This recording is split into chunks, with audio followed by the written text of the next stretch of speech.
ಸೂರ್ಯಕಾಂತಿ ಸೂರ್ಯಕಾಂತಿ. ಇದ್ ಮನೇನೆ ತಾನೆ? ಹೌದು. ಇಲ್ಲ ಅಂದವ್ರು ಯಾರು? ಹಾಗಾದ್ರೆ ತಕ್ಷಣ ಮಂಜುನ ಈ ಮನೆಯಿಂದ ಹೊರಗಾಕಿ. ಏನ್ ಹೇಳ್ತಾ ಇದೀಯ ಸಂಗೀತ?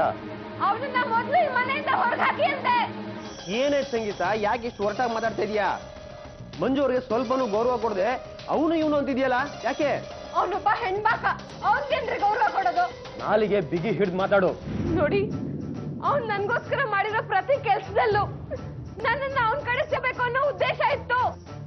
ಬೇಡ ಸಂಗೀತ, ಮಂಜು ಬಗ್ಗೆ ಕೆಡ್ದ ಮಾತಾಡ್ಬೇಡ.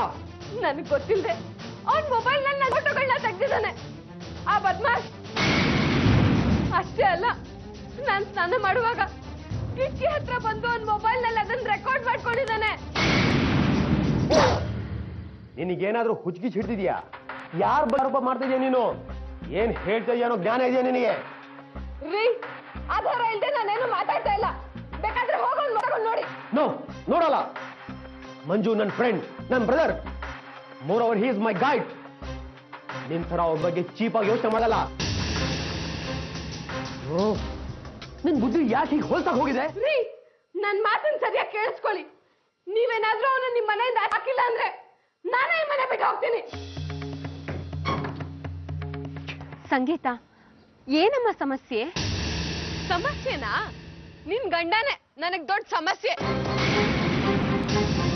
ಹೆಣ್ಣು ಅಂದ್ರೆ ನಿನ್ ಗಂಡ ಆಟದ ವಸ್ತು ಅನ್ಕೊಂಡಿದ್ದಾನೆ. ಕಣ್ ಮಕ್ಳ ಮೇಲೆ ಕಣ್ ಹಾಕ್ತಿದ್ದಾನೆ. ಸಂಗೀತ, ನಿತ್ಕೋ ಸಂಗೀತ. ಅದೇನಾಯ್ತು ಅಂತ ಹೇಳು. ನಿನ್ ಗಂಡ ತನ್ನ ಮೊಬೈಲ್ ನಲ್ಲಿ ನನ್ ಫೋಟೋಗಳನ್ನ ಕೆಟ್ಟದಾಗಿ ತೆಗೆದಿಟ್ಕೊಂಡಿದ್ದಾನೆ.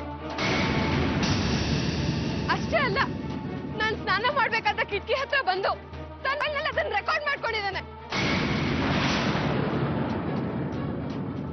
ಈ ಕೆಟ್ಟ ಫೋಟೋ ವಿಡಿಯೋಗಳನ್ನ ತೆಗೆದಿಟ್ಕೊಂಡಿರೋ ಅವನು ನಾನು ಅನುಭವಿಸೋದಿಲ್ಲ ಅಂತ ಹೇಗೆ ಹೇಳ್ತೀಯಾ?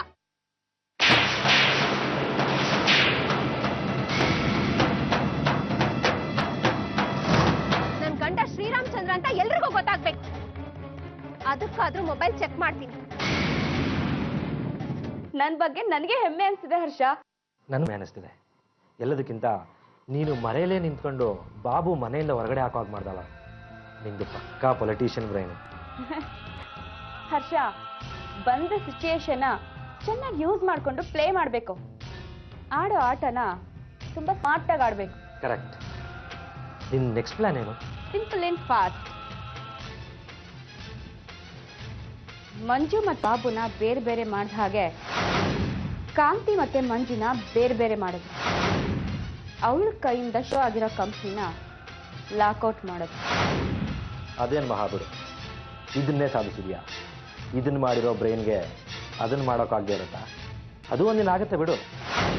ಸರಿ ಹರ್ಷ, ನಂಗೆ ಟೈಮ್ ಆಯ್ತು, ನಾನು ಹೊರಡ್ತೀನಿ. ಮನೆಯಿಂದ ಹೊರಗಡೆ ಬಂದಮೇಲೆ ನೀವು ಎಲ್ಲಿ ಉಳ್ಕೊಂಡಿದ್ದೀರಾ? ನಾನೇನಾದರೂ ಅರೇಂಜ್ ಮಾಡಿದ್ರೆ ಅದಕ್ಕೂ ಬೇಡ ಅಂದೆ ನೀನು. ಸದ್ಯಕ್ಕೆ ಸ್ಟಾರ್ ಹೋಟ್ಲಲ್ಲಿ ಉಳ್ಕೊಂಡಿದೀವಿ. ಮಂಜು ಬ್ರೋಕರ್ಗೆ ಮನೆ ಹುಡ್ಕೊಡೋದಕ್ಕೆ ಹೇಳಿದ್ದಾರೆ. ಏನು ಅಲ್ಲಿ ಶಿಫ್ಟ್ ಆಗಿಬಿಡ್ತೀವಿ. ನಾನು ಅದು ಆಗುವಾಗ ಮಾಡ್ತೀನಿ. ಓಕೆ, ನಾನು ಹೊರಡ್ತೀನಿ. ಎಂಥ ಮೋಸಗಾರನ ಮನೇಲಿ ಇಟ್ಕೊಂಡ್ಬಿಟ್ಟಿದ್ವಿ ನಾವು.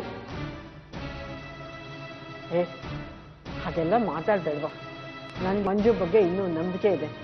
ಅವ್ನು ಹೇಳ್ದಾಗೆ ಎಲ್ಲೋ ಏನೋ ಎಡವಟ್ಟಾಗಿರ್ಬೇಕು. ಅಯ್ಯೋ ಹೋಗ್ ಚಿಕ್ಕಮ್ಮ. ಸಂಗೀತ ನನಗೆ ಮುಂಚೆನೆ ಹೇಳಿದ್, ನಾನೇ ಕಿವಿಗೆ ಹಾಕೊಂಡಿಲ್ಲ. ಮೊದಲೇ ಹೇಳಿದ್ಲ? ಹಾಗಿದ್ರೆ ಇದ್ರ ಹಿಂದೆ ಯಾರ್ದೋ ಕುತಂತ್ರ ಇದೆ ಅಂತ ನಿಂಗೆ ಅನ್ನಿಸ್ತಾ ಇಲ್ವಾ? ನನಗೇನೋ ಇದು ಐಶ್ವರ್ಯಂದೇ ಕೆಲಸ ಅನ್ನಿಸ್ತಾ ಇದೆ. ಅವಳು ಯಾಕೆ ಅವಳ ಗಂಡನ ಮಾನ ಮರೆ ತೆಗೆದಕ್ಕೆ ಹೋಗ್ತಾಳೆ? ಇದರಲ್ಲೂ ಅವಳ ಕೈ ಒಡ ಇರಬೇಕು. ಏನಾದ್ರೂ ಮಂಜು ಕೂಡ ಅಂಥವನೇ. ಇಬ್ರು ಹೆಂಡತಿರನ್ನ ಸಾಕ್ತಿರೋದನ್ನ ನೋಡಿದ್ರೆ ಗೊತ್ತಾಗಲ್ವಾ ಎಷ್ಟು ಇಂಟ್ರೆಸ್ಟ್ ತೋರಿಸ್ತಾ ಇದ್ದ ಸಂಗೀತ ಮೇಲೆ? ಕಾಲನೇ ಎಲ್ಲನೂ ತೀರ್ಮಾನ ಮಾಡು. ನೀನಾಗಿ ನೀನು ಏನು ನಿರ್ಧಾರ ತಗೊಳಕ್ ಹೋಗ್ಬೇಡ, ಸುಮ್ಮನೆ ಇದ್ಬಿಡು. ಸಮಯ ಬಂದಾಗ ಪದ ತಾನೇ ಆಚೆ ಬರುತ್ತೆ. ಆಗ ಮಾತಾಡಿ ಈಗ ಹೋಗಿ ಸಂಗೀತನ ಸಮಾಧಾನ ಮಾಡಿ.